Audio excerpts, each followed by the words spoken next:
ನಮಸ್ಕಾರ. ಇವತ್ತು ಯಶಸ್ವಿಯಾಗಿ ಸಿವಿಲ್ ಕಾನ್ಸ್ಟೇಬಲ್ ಪರೀಕ್ಷೆಯನ್ನು ನಾವು ನಡೆಸಿದ್ವಿ. 884 ಪರೀಕ್ಷಾ ಕೇಂದ್ರಗಳಲ್ಲಿ ನಾವು ಬೆಳಿಗ್ಗೆ ಪರೀಕ್ಷೆಯನ್ನು ನಡೆಸಿದ್ದು, ಮಧ್ಯಾಹ್ನ ಕೆಕೆ ಅಭ್ಯರ್ಥಿಗಳಿಗೆ 186 ಪರೀಕ್ಷಾ ಕೇಂದ್ರಗಳಲ್ಲಿ ಪರೀಕ್ಷೆಯನ್ನು ನಾವು ನಡೆಸಿದ್ದೀವಿ. 3,77,000 ವಿದ್ಯಾರ್ಥಿಗಳು ಅರ್ಜಿ ಸಲ್ಲಿಸಿದ್ರು. 3,46,47,000 ವಿದ್ಯಾರ್ಥಿಗಳು ಬೆಳಿಗ್ಗೆ ಪರೀಕ್ಷೆಯನ್ನು ಬರೆದಿದ್ದಾರೆ. ಮಧ್ಯಾಹ್ನ ಸಹ 94-95% ತನಕ ಪರೀಕ್ಷೆ ಆಗಿದೆ. ನಾನು ಏನು ಪರೀಕ್ಷೆ ಮೊದಲು ನಾರ್ಮಲಿ ನಾನು ತಮಗೆ ಒಂದಷ್ಟು ವಿಷಯಗಳನ್ನ ಹೇಳೋದಕ್ಕೆ ಬರ್ತೀನಿ. ಪರೀಕ್ಷೆ ಆದ ನಂತರ ಯಾಕೆ ಇವತ್ತು KE ಅವರಿಂದ ಯೂಟ್ಯೂಬಲ್ಲಿ ಬಂದಿದ್ದಾರೆ ಅಂತೇಳಿ.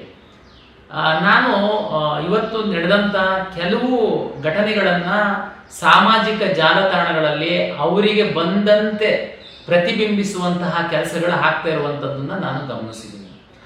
ನನಗೆ ಎಲ್ಲರೂ ನಮಗೆ ವಿದ್ಯಾರ್ಥಿಗಳು ಮಾತ್ರ, ಯಾರು ನಮಗೆ ಆತ್ಮೀಯರು, ಯಾರು ದುಶ್ಮನ್ಗಳು ಏನೂ ಇರಲ್ಲ. ವಾಸ್ತವಾಂಶಗಳನ್ನು ಜನರಿಗೆ KE ಅಧಿಕೃತವಾಗಿ ಪರೀಕ್ಷೆ ನಡೆಸಿದ್ರಿಂದ ನಾನು ತಿಳಿಸ್ಬೇಕಾಗಿದೆ. ಹಾಗಾಗಿ ಆ ಪ್ರಯತ್ನವನ್ನು ನಾನು ಮಾಡ್ತಾ ಇದ್ದೀನಿ. ನೋಡಿ, 3,77,000 ವಿದ್ಯಾರ್ಥಿಗಳಿಗೆ ರಾಜ್ಯದ 31 ಜಿಲ್ಲೆಗಳಲ್ಲಿ 884 ಪರೀಕ್ಷಾ ಕೇಂದ್ರಗಳಲ್ಲಿ ನಾವು ಪರೀಕ್ಷೆಯನ್ನು ನಡೆಸುವ ಹಿಂದಿನ ಶ್ರಮ ಎಷ್ಟಿದೆ ಅನ್ನುವಂಥದ್ದನ್ನ ವಿದ್ಯಾರ್ಥಿ ಪೋಷಕರು ಅರ್ಥ ಮಾಡ್ಕೊಳ್ಳಿ.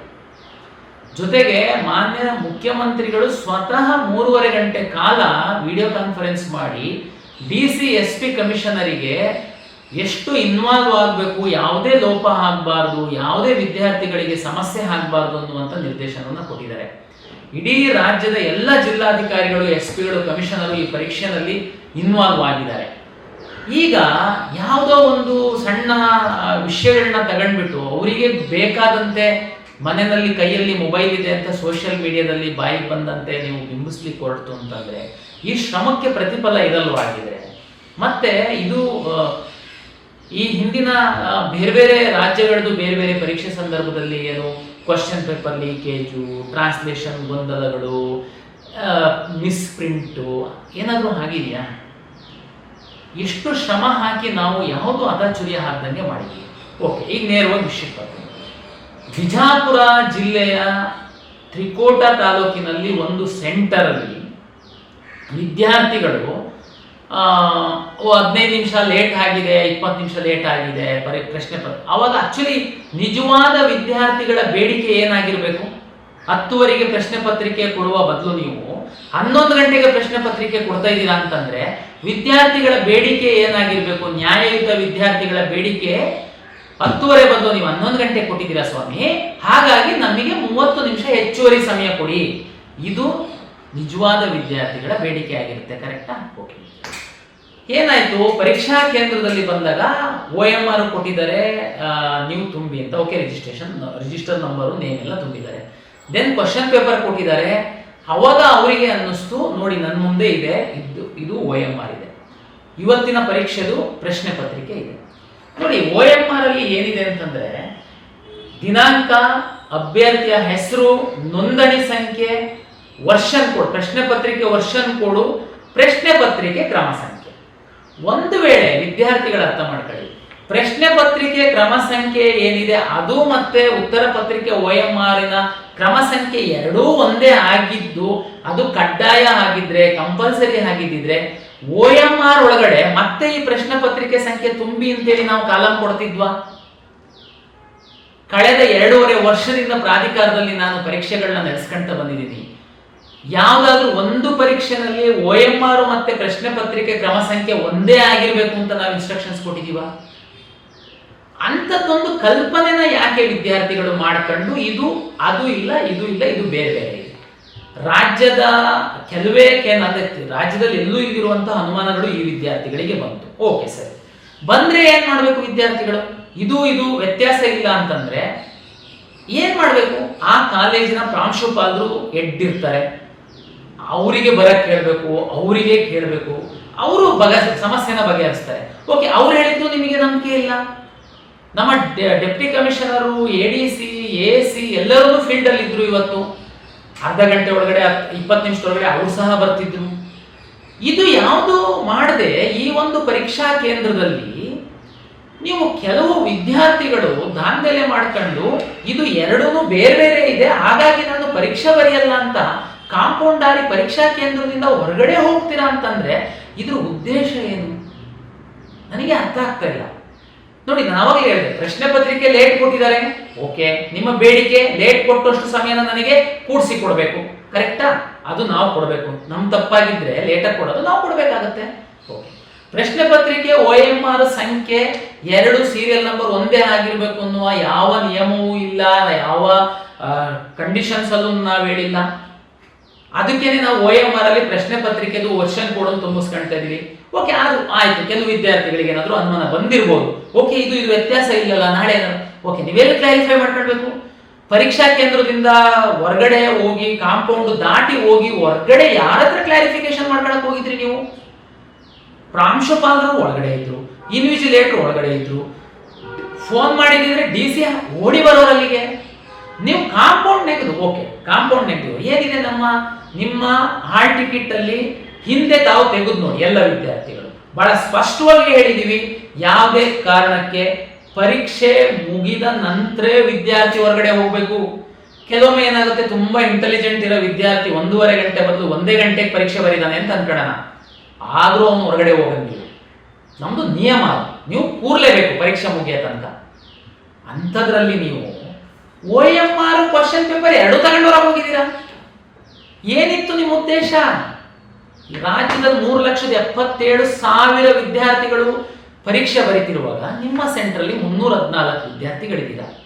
ನೀವು ಅಲ್ಲಿ ಆ ಸೆಂಟ್ರಲ್ಲಿ ಸಹ 120 ವಿದ್ಯಾರ್ಥಿಗಳು ಒಳಗಡೆ ಶಾಂತ ರೀತಿಯಲ್ಲಿ ಕೂತು ಪ್ರಾಂಶುಪಾಲರ ಮಾತನ್ನು ಕೇಳಿ, ಕೊನೆಗೆ DC ಹೋದ್ಮೇಲೆ ಸಹ ಕೇಳಿ, ಆಯ್ತು ಸರ್ ನೀವು ಡಿಲೇ ಅಂತೂ ಆಗಿದೆ, ಈ ಗೊಂದಲದಿಂದ ನಮಗೆ ಸಮಯ ಕೊಡಿ ಅಂತ ಹೇಳೋತ್ತಿಗೆ ಅವರು ಸಮಯನೂ ಕೊಟ್ಟಿದ್ದಾರೆ, ಪರೀಕ್ಷೆ ಬರೆದಿದ್ದೀರಾ. ನೀವು ಪ್ರಶ್ನೆ ಪತ್ರಿಕೆ OMR ಅನ್ನು ತಗೊಂಡು ಕಾಂಪೌಂಡ್ ದಾಟಿ ಹೊರಗಡೆ ಹೋಗಿ ನೀವು ಯಾರ್ಯಾರಿಗೆ ಕಳಿಸಿದ್ರಿ, ಎಲ್ಲೆಲ್ಲಿ ಫೋನಲ್ಲಿ ಮಾಡಿದ್ರಿ ನನಗೆ ಗೊತ್ತಿಲ್ಲ. ಮತ್ತೆ ನೀವು ಹೇಳ್ತೀರಾ ದೊಡ್ಡ ಘೋರ ಅನ್ಯಾಯ, ಏನ್ ತಪ್ಪಾಗಿದೆ ದಯಮಾಡಿ ಕ್ಲಾರಿಫೈ ಮಾಡಿ. ನಾನು ಈ ವಿದ್ಯಾರ್ಥಿಗಲ್ಲ, ರಾಜ್ಯದ ಎಲ್ಲ ವಿದ್ಯಾರ್ಥಿಗಳಿಗೆ ನಾನು ಹೇಳ್ತೀನಿ, ನೋಡಿ ಈ ಪರೀಕ್ಷೆ ಮಾಡುವಂಥದ್ದೇನಿದೆ ಅಷ್ಟು ಕಷ್ಟದ ಕೆಲಸ ಇದೆ ಇವತ್ತು, ಅಷ್ಟು ಚಾಲೆಂಜಿಂಗ್ ಇದೆ. ಇಷ್ಟು ಶ್ರಮ ಹಾಕಿ ನಾವು ಪರೀಕ್ಷೆಯನ್ನ ಮಾಡಿದ್ದು ಉದ್ದೇಶ ಯಾರು ಕಷ್ಟಪಟ್ಟು ಓದಿರೋರು ಸಿಸ್ಟಮ್ ಒಳಗಡೆ ಬರಬೇಕು ಅಂತ. ಇದರಲ್ಲಿ ಸರ್ಕಾರ, ಮಾನ್ಯ ಮುಖ್ಯಮಂತ್ರಿಗಳು ಸ್ವತಃ ಗೃಹ ಸಚಿವರು ಕೂತು 3.5 ಗಂಟೆ VC ಮಾಡಿ DCಗೆ ಲೋಪ ಆಗಬಾರ್ದು ಅಂತ ಮಾಡ್ತಾರೆ. ಎಲ್ಲ DCಸು ನಾವು ಸೇರಿದಂತೆ ನಿರಂತರವಾಗಿ ನಾವು ಕಷ್ಟಪಡ್ತಾ ಇದ್ದೀವಿ. ನೀವು ಒಂದು ಸೆಂಟ್ರಲ್ಲಿ ನಿಮಗೆ ತಾಳ್ಮೆ ಇಲ್ಲ, ನಿಮ್ಮ ಉದ್ದೇಶ ಏನಿತ್ತು, ಅಪ್ಲಿಕೇಶನ್ ಹಾಕೋದಕ್ಕೆ 750 ರೂಪಾಯಿ ಅಷ್ಟೇ ಇದೆ ನಮ್ದು. ನೀವು ಯಾವ ಉದ್ದೇಶ ಇಟ್ಕೊಂಡು ಅಪ್ಲಿಕೇಶನ್ ಹಾಕಿ ಕೆಲವರು ಬಂದು ಈ ತರ ಮಾಡಿಬಿಟ್ರೆ ನಾವು ಸ್ಟೂಡೆಂಟ್ ನಮಗೆ ಅನ್ಯಾಯ ಆಗಿದೆ. ಸ್ವಾಮಿ ಏನ್ ಅನ್ಯಾಯ ಆಗಿದೆ? ಕ್ಲಾರಿಫೈ ಮಾಡಿ ಏನ್ ಅನ್ಯಾಯ ಆಗಿದೆ ಅಂತ. ಅನ್ಯಾಯ ಆಗಿತ್ತು ಅಂತಂದ್ರೆ ಎಲ್ಲಿ ಕೇಳಬೇಕು? ಕ್ವಶನ್ ಪೇಪರ್ OMR ತಗೊಂಡು ಕಾಂಪೌಂಡ್ ದಾಟಿ ಹೋಗಿ ನೀವು ಅನ್ಯಾಯನ ಸರಿಪಡಿಸಿ ಅಂತ ಕೇಳದ, ಅಥವಾ ಪ್ರಿನ್ಸಿಪಾಲಿಗೆ ಕರೆದು ನೀವು ಅನ್ಯಾಯ ಸರಿಪಡಿಸಿ ಅಂತ ಕೇಳದ? ದಯಮಾಡಿ ನಾನು ವಿನಂತಿಯನ್ನ ಮಾಡ್ತೀನಿ ಎಲ್ಲ ವಿದ್ಯಾರ್ಥಿಗಳಿಗೆ, ನೀವು ಅನವಶ್ಯಕವಾಗಿ ನೀವು ಪ್ರಾಧಿಕಾರದ ಮೇಲೆ ಸರ್ಕಾರದ ಮೇಲೆ ಎಲ್ಲ ಗೂಬೆ ಕೂರ್ಸೋದಕ್ಕೆ ಹೋಗ್ಬೇಡಿ. ನಮ್ದು ತಪ್ಪಿತ್ತ ಹೇಳಿ ಸರಿಪಡಿಸೋಣ. ಕೆಲವು ಸೆಂಟ್ರಲ್ಲಿ ಹೌದು ನಮ್ದು ಅಷ್ಟು ಪ್ಯಾಕಿಂಗ್ ಸಿಸ್ಟಮ್ ಇತ್ತು, ಓಪನ್ ಮಾಡೋದು ಸ್ವಲ್ಪ ತಡ ಆಯಿತು, ಡಿಸ್ಟ್ರಿಬ್ಯೂಷನ್ ಟೈಮಲ್ಲಿ ಸ್ವಲ್ಪ ತಡ ಆಯಿತು, ಓಕೆ DCCಗೆ ಸಂಪೂರ್ಣ ಅಧಿಕಾರ ಕೊಟ್ಟಿದ್ವಿ. ಅವರು ಅಲ್ಲಿ ಅರ್ಧ ಗಂಟೆ 1 ಗಂಟೆ ಏನು ಡಿಲೇ ಆಗಿದ್ದಂಥ ಸಮಯಕ್ಕೆ ಅವರು ಸಮಯವನ್ನು ಕೊಟ್ಟಿದ್ದಾರೆ. ಯಾಕೆಂತಂದ್ರೆ ಒಳಗಡೆ ಬಂದು ಕೂತಿದ್ದಾರೆ, ಸಮಯ ಅರ್ಧ ಗಂಟೆ ಲೇಟ್ ಕೊಟ್ಟಾಗ ಅರ್ಧ ಗಂಟೆ, ಅದು ನ್ಯಾಯ. ಅದು ನಾವು ವಿದ್ಯಾರ್ಥಿಗಳಿಗೆ ಕೊಡುವಂಥದ್ದು ನ್ಯಾಯ. ಅದನ್ನ ನೀವು ಕೇಳಿದ್ರೆ ನಾವು ನ್ಯಾಯ ಕೊಡ್ಬೋದು. ನೀವು ಕ್ವಶನ್ ಪೇಪರ್ OMR ತಗೊಂಡ್ಬಿಟ್ಟು ಕಳ್ಳರ ತರ ನೀವು ಹೊರಗಡೆ ಹೋಗ್ಬಿಟ್ಟು ನ್ಯಾಯ ಕೇಳ್ತೀರಾ ಅಂತಂದ್ರೆ ಕಾಂಪೌಂಡ್ ಇಂದ ಹೊರಗಡೆ ಯಾರು ನ್ಯಾಯ ಕೊಡಕ್ಕಿರ್ತಾರೆ? ಕಾಂಪೌಂಡ್ ಇಂದ ಹೊರಗಡೆ ಇರುವಂತವ್ರು ಮೊಬೈಲ್ ಇಟ್ಕೊಂಡು ಬೇರೆ ಬೇರೆ ವ್ಯವಹಾರ ಮಾಡೋರಿರ್ತಾರೆ. ನಿಮ್ಮ ಉದ್ದೇಶ ಏನಿತ್ತು ಹೊರಗಡೆ ಹೋಗೋದಕ್ಕೆ ಗೊತ್ತಿಲ್ಲ. ನಾನು ಯಾವ ವಿದ್ಯಾರ್ಥಿಗಳನ್ನ ಇಲ್ಲಿ ದೂಷಣೆ ಮಾಡ್ತಿಲ್ಲ. ಕಷ್ಟಪಟ್ಟು ಓದಿರುವಂತಹ ವಿದ್ಯಾರ್ಥಿಗಳೇ ನಮ್ಮ ಸಿಸ್ಟಮ್ ಒಳಗಡೆ ಬರಬೇಕು ಅನ್ನುವಂಥದ್ದಕ್ಕೆ ನಿರಂತರವಾಗಿ ನಾವು ಶ್ರಮ ಹಾಕಿ ಪರೀಕ್ಷೆಯನ್ನು ನಡೆಸಿದ್ದೀವಿ. ಹಾಗಾಗಿ ವಾಸ್ತವಾಂಶ ನಿಮ್ಮ ಮುಂದೆ ಇಡ್ತಾ ಇದ್ದೀನಿ. ನೀವು ಸೋಷಿಯಲ್ ಮೀಡಿಯಾದಲ್ಲಿ ಅವ್ರ ಪರ ಇವ್ರ ಪರ ಯಾರ ಪರವಾಗಾದ್ರೂ ಇರಿ, ಆದರೆ ನೀವು ಒಂದು ಜವಾಬ್ದಾರಿಯುತ ನಾಗರಿಕನ ಥರ ತಾವು ಬಿಹೇವ್ ಮಾಡಬೇಕು. ಇದರಲ್ಲಿ ಏನು ಲೋಪ ಆಗಿದ್ರೆ ನಾವು ಸರಿಪಡಿಸ್ಕೊಳ್ತಾ ಇದ್ವಿ. ಆದ್ರಿಂದ ತಾವು ದಯಮಾಡಿ ಅನಗತ್ಯ ಸುದ್ದಿಗಳನ್ನ ಹರಡಬೇಡಿ. ಹಾಗಿರುವಂಥದ್ದು ಇಷ್ಟೇ. ನಾನು ನಿಮಗೆ ಏನಾಗಿದೆ ಅನ್ನುವಂಥದ್ದು ಹೇಳ್ತೀನಿ. ನಾವು ಯಾವ ನಿಯಮನೂ ಮಾಡಿಲ್ಲ. ನ್ಯಾಯ ಕೇಳೋರು ಒಳಗಿದ್ದು ಯಾರು ಕೇಳಿದ್ರು ಅವರಿಗೆ ನ್ಯಾಯ ಸಿಕ್ಕಿದೆ. 120 ವಿದ್ಯಾರ್ಥಿಗಳು ಪರೀಕ್ಷೆಯನ್ನು ಸಹ ಬರೆದಿದ್ದಾರೆ. ಜಿಲ್ಲಾಧಿಕಾರಿಗಳು SP ಅವರು ಸಮಗ್ರವಾಗಿ ಇದ್ರ ಬಗ್ಗೆ ತನಿಖೆಯನ್ನ ಮಾಡ್ತಾ ಇದ್ದಾರೆ. CCTV ಕ್ಯಾಮ್ರಾವನ್ನು ಪರಿಶೀಲನೆ ಮಾಡ್ತಾ ಇದ್ದಾರೆ. ಅದು ವರದಿಯನ್ನ ಕೊಡ್ತಾರೆ. ಇನ್ನೂ ಒಂದು ನಿಮಗೆ ಹೇಳೋದಾದ್ರೆ, ತಮಗೆಲ್ಲ ಗೊತ್ತಿದೆ, ಪರೀಕ್ಷಾ ಅಕ್ರಮಗಳನ್ನ ತಡೆಗಟ್ಟುವಂಥದ್ದಕ್ಕೆ ರಾಜ್ಯ ಸರ್ಕಾರ ಒಂದು ಕಾಯ್ದೆ ತಂದಿತ್ತು. ತಾವು ಮೊನ್ನೆ ನೋಡಿದರೆ ಕೇಂದ್ರ ಸರ್ಕಾರ ಸಹ ಕಾಯ್ದೆ ತಂದಿದೆ. ಪರೀಕ್ಷೆ ಅವಧಿಗಿಂತ ಮೊದಲು ತಾವು ಪರೀಕ್ಷಾ ಪ್ರಶ್ನೆ ಪತ್ರಿಕೆಯನ್ನ ಹೊರಗಡೆ ತಗೊಂಡೋಗಿರೋದು ಅಪರಾಧ ಆಗುತ್ತೆ. ದಯಮಾಡಿ ಅರ್ಥ ಮಾಡ್ಕೊಳ್ಬೇಕು. ಮುಂದಿನ ಪರೀಕ್ಷೆ ತಾವು ಬರೆಯೋ ವಿದ್ಯಾರ್ಥಿಗಳು ಅರ್ಥ ಮಾಡ್ಕೊಳ್ಳಿ. ಏನ್ ಅರ್ಥ? ಪ್ರಶ್ನೆ ಪತ್ರಿಕೆ ಲೀಕ್ ಏನ್ರಿ? ಪ್ರಶ್ನೆ ಪತ್ರಿಕೆ ಲೀಕ್ ಅಂದ್ರೆ ಇದೆ ಅಲ್ವಾ? ಪರೀಕ್ಷೆ ನಡೀತಾ ಇರುವಾಗ ಅರ್ಧ ಗಂಟೆ ಹೊರಗಡೆ ತಗೊಂಡು ಹೋಗ್ಬಿಟ್ರೆ ನೀವು ಏನದು ಲೀಕ್ ಅಲ್ವೇನದು? ಮತ್ತೆ ನೀವು ಹೆಂಗೆ ತಗೊಂಡು ಹೋಗ್ತೀರಾ? ಮತ್ತೆ ನಾವು ನಮ್ಮ ಜಿಲ್ಲಾಧಿಕಾರಿಗಳು ನಿಮಗೆ ಮತ್ತೆ ರೆಡ್ ಕಾರ್ಪೆಟ್ ಹಾಕಿ ಕರೆದು ಹೆಂಗ್ ಪರೀಕ್ಷೆ ಬರ್ಸ್ಲಿಕ್ಕಾಗುತ್ತೆ? ಅವರು ಏನ್ ನಿರ್ಧಾರ ಮಾಡಿದ್ದಾರೆ ಎನಿವೆ ನಾವು ವರದಿ ತರಿಸ್ಕೊಂಡು ಅದ್ರ ಬಗ್ಗೆ ನಾವು ಸರ್ಕಾರಕ್ಕೆ ವಿವರವಾದ ವರದಿಯನ್ನ ಕೊಡ್ತೀವಿ. ಪರೀಕ್ಷೆ ಎಲ್ಲಾ ಕಡೆ ವ್ಯವಸ್ಥಿತವಾಗಿ ಆಗಿದೆ. ಯಾವುದೇ ಪ್ರಶ್ನೆ ಪತ್ರಿಕೆ ಲೋಪ ಆಗಲಿ, ಯಾವುದೇ ಸೋರಿಕೆ ಆಗಲಿ, ಮತ್ತೊಂದಾಗ್ಲಿ ಯಾವುದೂ ಇಲ್ಲ. ಅಷ್ಟು ನಾವು ಶ್ರಮ ವಹಿಸಿ ನಾವು ಮಾಡಿದ್ದೀವಿ. ನಮ್ಮ ರಾಜ್ಯದ ಎಲ್ಲ ಜಿಲ್ಲಾಧಿಕಾರಿಗಳು, ಪೊಲೀಸ್ ವರಿಷ್ಠಾಧಿಕಾರಿಗಳು, ಕಮಿಷನರು ಇದರಲ್ಲಿ ಇನ್ವಾಲ್ವ್ ಆಗಿ ಕೆಲಸ ಮಾಡಿದ್ದಾರೆ. ಹಾಗಾಗಿ ದಯಮಾಡಿ ಅನಗತ್ಯವಾಗಿ ತಾವು ಸೋಷಿಯಲ್ ಮೀಡಿಯಾದಲ್ಲಿ ಸುಮ್ಮನೆ ಒಂದು ಗಾಳಿ ಸುದ್ದಿ ಹರಡಿಸುವಂತ ಪ್ರಯತ್ನ ಮಾಡಬೇಡಿ. ಅದರದ್ದು ಪರಿಣಾಮ ಸಹ ಗಂಭೀರವಾಗಿರುತ್ತೆ. ಹಾಗಾಗಿ ತಾವು ಜವಾಬ್ದಾರಿಯುತವಾಗಿ ವರ್ತಿಸಬೇಕು ಅಂತೇಳಿ ನಾನು ವಿನಂತಿಯನ್ನ ಮಾಡಿಕೊಳ್ತೀನಿ. ಮುಂದುವರೆದು ಮೊದಲ ಬಾರಿಗೆ ನಾವು 6 ಜಿಲ್ಲೆಗಳಲ್ಲಿ ಸ್ಕ್ಯಾನಿಂಗ್ ಸೆಂಟರ್ ಸೆಟಪ್ ಮಾಡಿದೀವಿ. ತಾವೀಗ ನೋಡ್ಬೋದು, ಈಗಾಗಲೇ ನೀವು ಎಷ್ಟು ಜಿಲ್ಲೆಗಳದ್ದು ಬೆಳಗ್ಗೆ ಎಕ್ಸಾಮ್ ಆಲ್ರೆಡಿ ಅಪ್ಲೋಡ್ ಆಗಿದೆ. ನಾವು ಯಾವುದೇ ಸಣ್ಣ ಒಂದು ಮಾಲ್ ಪ್ರಾಕ್ಟೀಸು, ವಿದ್ಯಾರ್ಥಿಗಳಿಗೆ ಅನುಮಾನ ಬರುವಂತದ್ದಕ್ಕೆ ಅವಕಾಶ ಇರಬಾರ್ದು ಅಂತ ಎಲ್ಲ ಪ್ರಯತ್ನ ನಾವು ಮಾಡ್ತಾ ಇದೀವಿ. ಇವತ್ತು ಬೇರೆ ಜಿಲ್ಲೆಗಳಿಂದ ಕೆಲವು ಜಿಲ್ಲೆಗಳೇನು ಒಂದು ಮಿಡ್ ನೈಟ್ ತನಕ ನಮಗೆ ಮುಟ್ಟುತ್ತೆ, ಅದನ್ನ ಸಹ ಬರ್ತಿದಂಗೆ ಇಮಿಡಿಯೇಟ್ಲಿ 1 ಅವರಲ್ಲಿ ಸ್ಕ್ಯಾನ್ ಮಾಡುವಂಥದ್ದಕ್ಕೆಲ್ಲ ವ್ಯವಸ್ಥೆ ಮಾಡ್ಕೊಂಡು ನಾವಿರುವಾಗ ನೀವು ಅನಗತ್ಯವಾಗಿ ದಯಮಾಡಿ ಸುಳ್ಳು ಸುದ್ದಿಗಳನ್ನ ಹಬ್ಬಿಸ್ಬೇಡಿ. ವಾಸ್ತವ ಏನಿದೆ ಅನ್ನುವಂಥದ್ದನ್ನ ನಾನು ತಮಗೆ ತಿಳಿಸಿ ಹೇಳಿದ್ದೀನಿ. ಮುಂದಿನ ಪರೀಕ್ಷೆಗಳಲ್ಲಿ ಸಹ ಪರೀಕ್ಷೆ ಬರೆಯುವಂತವರು OMR ಪ್ರಶ್ನೆ ಪತ್ರಿಕೆ ಸೀರಿಯಲ್ ನಂಬರ್ ಒಂದೇ ಆಗಿರ್ಬೇಕು ಅನ್ನುವ ನಿಯಮ ಇಲ್ಲ. ಅದಕ್ಕೋಸ್ಕರನೇ OMR ಅಲ್ಲಿ ಪ್ರಶ್ನೆ ಪತ್ರಿಕೆಯ ವರ್ಷನ್ ಕೋಡು ಮತ್ತೆ ಪ್ರಶ್ನೆ ಪತ್ರಿಕೆಯ ಕ್ರಮ ಸಂಖ್ಯೆಯನ್ನ ತುಂಬುವಂತದಕ್ಕೆ ನಾವು ವಿನಂತಿಯನ್ನ ಮಾಡಿಕೊಳ್ತಾ ಇದ್ದೀವಿ. ಅದು ನಿಮಗೆ ಯಾವ ವ್ಯಾಲ್ಯೂಯೇಷನ್ ಸಂದರ್ಭದಲ್ಲೂ ನಿಮಗೆ ಪ್ರಾಬ್ಲಮ್ ಆಗಲ್ಲ. ಹಾಗಾಗಿ ಯಾರು ನ್ಯಾಯಯುತವಾಗಿ ತಾವು ಪರೀಕ್ಷೆ ಬರೀತೀರಾ, ಯಾರು ನಿಯಮಗಳನ್ನ ಪಾಲನೆ ಮಾಡ್ತೀರಾ, ಅವ್ರ ಜೊತೆಗೆ ನಾವು ಇರ್ತೀವಿ ಅಂತೇಳಿ ಹೇಳ್ತಾ, ದಯಮಾಡಿ ಯಾವುದೇ ಒಂದು ಸೋಷಿಯಲ್ ಮೀಡಿಯಾದಲ್ಲಿ ಹಾಕೋದಕ್ಕೆ ಮೊದಲು ಅದರದ್ದು ಪರಿಣಾಮವನ್ನ ಸಹ ತಾವು ವಿಚಾರ ಮಾಡಿ ಹಾಕಬೇಕು.